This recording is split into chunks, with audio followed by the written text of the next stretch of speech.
Good morning बच्चों। हाँ, नमस्ते नमस्ते। देखिए, आज हम वापस अपनी कक्षा प्रारंभ करते हैं। जूठन ओम प्रकाश वाल्मीकि, एम.ए. उत्तरार्ध नवम प्रश्न पत्र। आगे का कथांश हम पढ़ना शुरू करते हैं और फिर से सतराम और लेखक से जुड़ते हैं। लेखक ने अपनी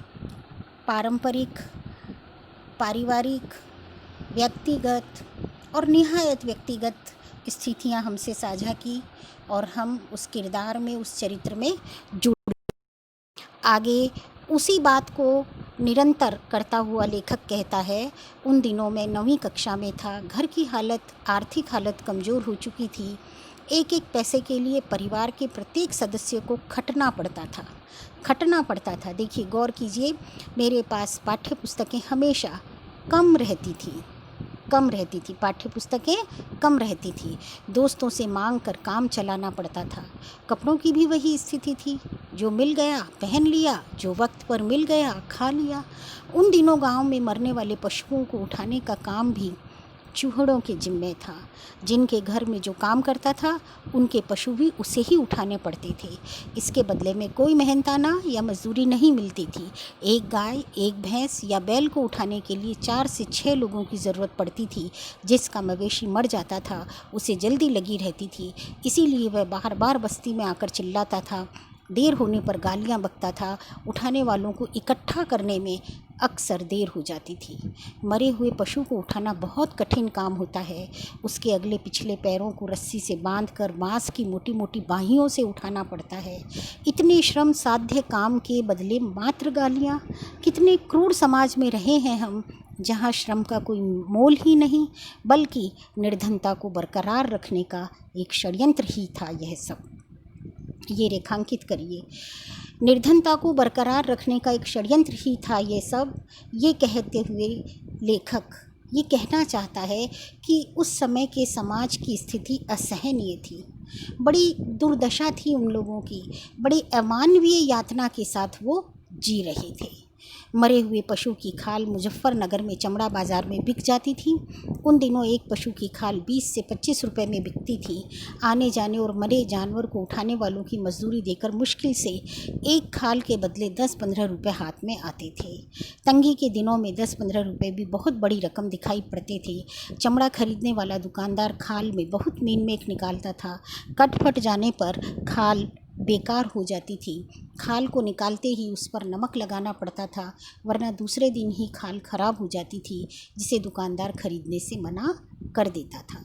एक रोज़ ब्रह्मदेव तगा का बैल खेत से लौटते हुए रास्ते में गिर पड़ा, उठ नहीं पाया, मर गया था। कुछ ही देर बाद ब्रह्मदेव ने आकर हमारे घर खबर कर दी थी। पिताजी और मुझसे बड़े भाई जनेसर उस रोज़ किसी रिश्तेदारी में गए थे। घर पर माँ, मेरी बहन माया और सबसे बड़ी भाभी रहती देवी ही थे। जसबीर उन दिनों देहरादून में था, मामा के पास। माँ परेशान हो गई थी, बैल की खाल उतारने किसे भेजे। बस्ती में 1-2 लोग थे, लेकिन कोई भी उस समय जाने के लिए तैयार नहीं था। माँ ने चाचा से बात की, वे तैयार हो गए थे, लेकिन उनके साथ किसी को जाना चाहिए, अकेले से खाल नहीं उतर पाएगी। मैं उस समय स्कूल में था। माँ ने थक हार कर मुझे ही बुला लिया था। मैंने कभी ये काम नहीं किया था।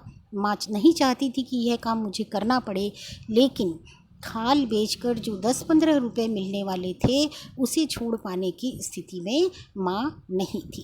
कैसी बेबसी है, कैसी असहाय स्थिति है माँ की, कि वह बच्चे को स्कूल से बुलवाती है और वो जो काम बच्चे से नहीं करवाना चाहती है, वो भी उसे विवशता।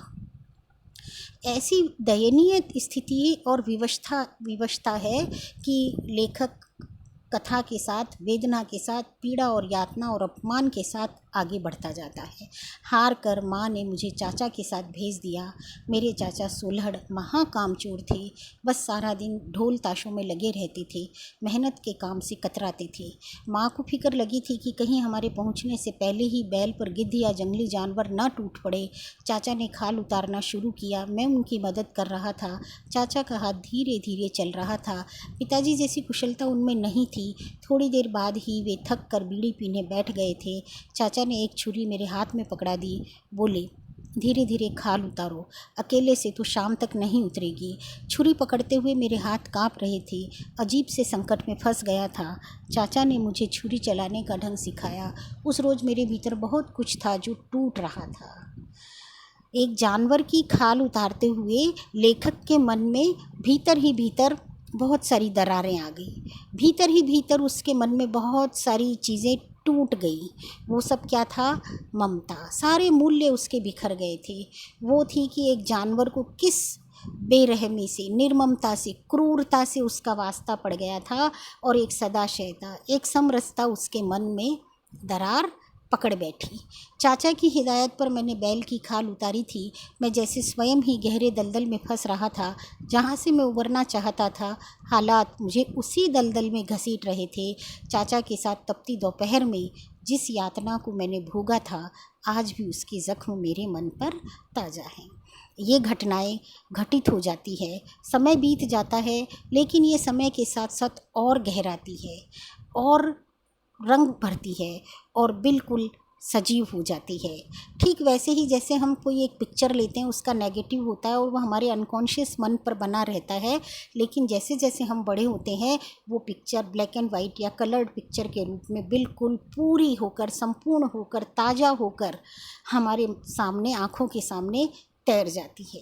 अर्थात ये कुछ ऐसी घटनाएं होती है जो जीवन भर हमारा साथ नहीं छोड़ती, जीवन भर हमारा पिंड नहीं छोड़ती। उनकी वेदना हो या उनकी प्रसन्नता हो, उनका उल्लास हो, वे हमारे इर्द गिर्द बनी रहती है। ये एक मनोवैज्ञानिक घटना है। यहाँ पर लेखक की हमें मनोवैज्ञानिक चेतना नज़र आती है कि व्यक्ति का किसी घटना पर, उसके मानस पर, उसके मन पर कितना गहरा असर होता है, उसका अंकन बड़ी खूबसूरती से किया है। यहाँ लेखक की भाषा शैली, लेखक की अभिव्यक्ति शैली, लेखों का शब्दों का चयन और उनका वर्णन बहुत ही सजीव है, बहुत ही प्रसंगानुकूल है, और बहुत ही पात्रानुकूल भी है। जब लेखक प्रसंग के अनुकूल और पात्र के अनुकूल वर्णन करने में वो रवानगी, वो गति और वो प्रवाह बनाए रखे, तो समझिए कि यहाँ पर कथा फलीभूत हो जाती है। कथा का भाव पाठक से तारतम्य बैठा लेता है। थोड़ा सा अंश छोड़ते हैं। उस रोज़ मैंने चाचा से बहुत कहा, लेकिन वे नहीं माने।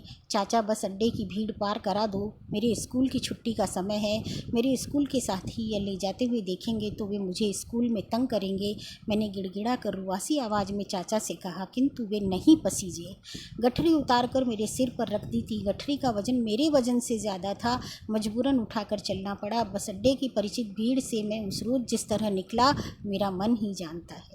एक भय लगातार मेरा पीछा कर रहा था, कोई देख न ले, कोई सहपाठी न मिल जाए। अगर पूछ बैठा तो क्या बताऊंगा। घर तक पहुंचते पहुंचते मेरी टांगें जवाब दे गई। लग रहा था अब गिरा तब गिरा। गांव के किनारे किनारे चलकर लंबा चक्कर काटा था बस्ती तक पहुंचने के लिए।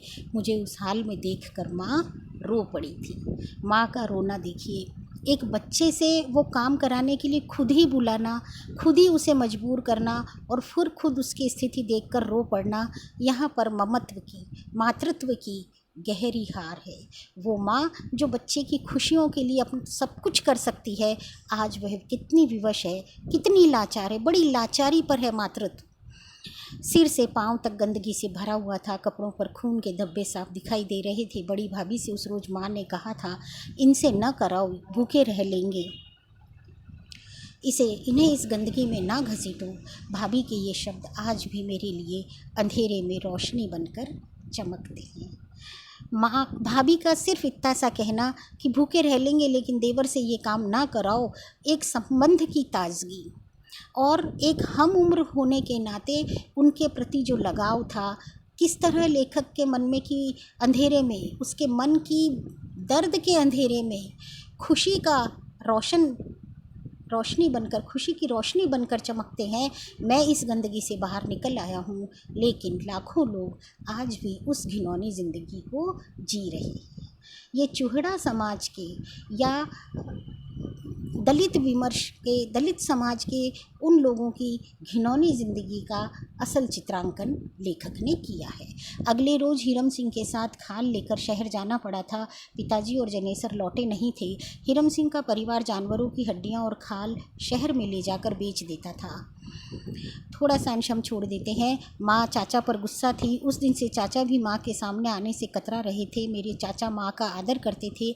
माँ भी चाहे जितना कड़वा बोले, लेकिन दोनों चाचा सोलड़ और श्यामलाल को खूब चाहती थी।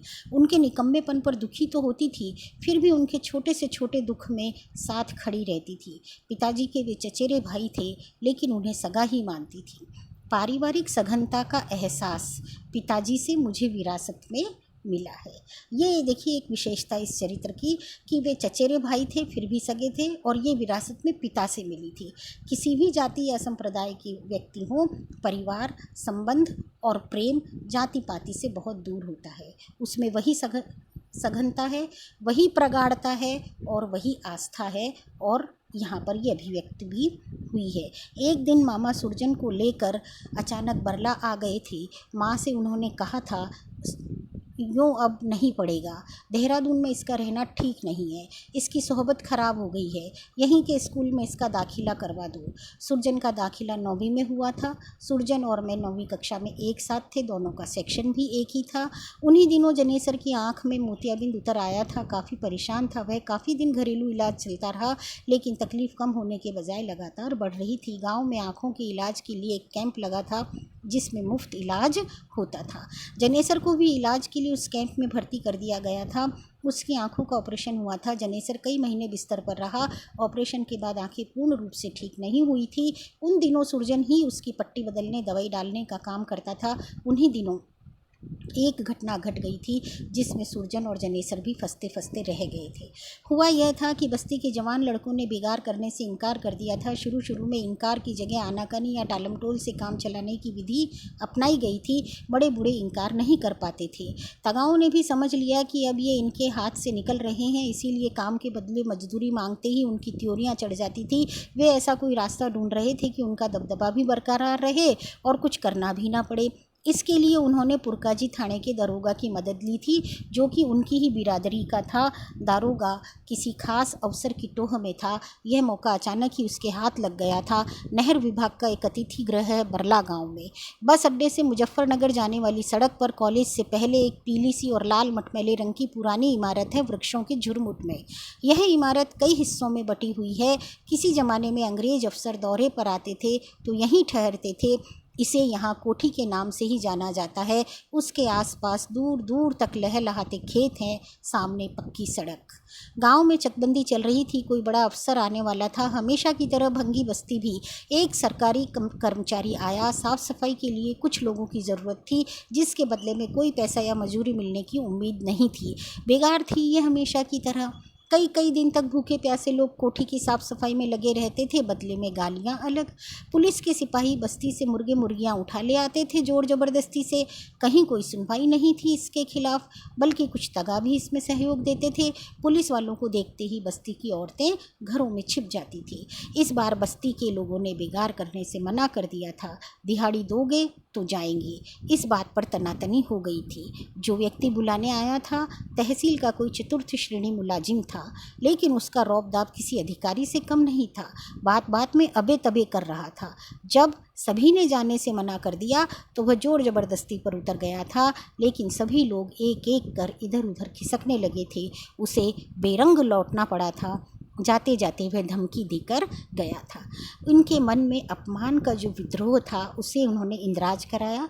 धीरे धीरे उसका विरोध किया और अब ये एक आंदोलन की शक्ल लेता जा रहा है, और तगाओं का जो षड्यंत्र है वो अब असफल होने वाला है। लेखक का धीरे धीरे यूँ आगे बढ़ना कथा में एक रंग घोलता है, और हमें इस कथा के दलित विमर्श की वेदना के प्रति चरित्रों के, किरदारों के खड़े हो जाने का संकल्प और उसकी रोशनी के साथ हमसे आ जुड़ता है। धीरे धीरे ये विद्रोह सफल होता है। ये षड्यंत्र और ये आंदोलन उनके मन में एक रोशनी की, एक चेतना की, एक खुशी की लहर के रूप में सामने आता है। आप इसे आगे के 5-10 पेज और पढ़िए और जो रेखांकित करवाए हैं मैंने अंश, उनमें उनकी व्याख्या लिखने का अभ्यास करिए। आप जितनी व्याख्या लिखेंगे आपके शब्द कौशल में, आपके लेखन में उतना ही निखार आएगा। इसके बाद हम कल पढ़ेंगे अगली कक्षा में।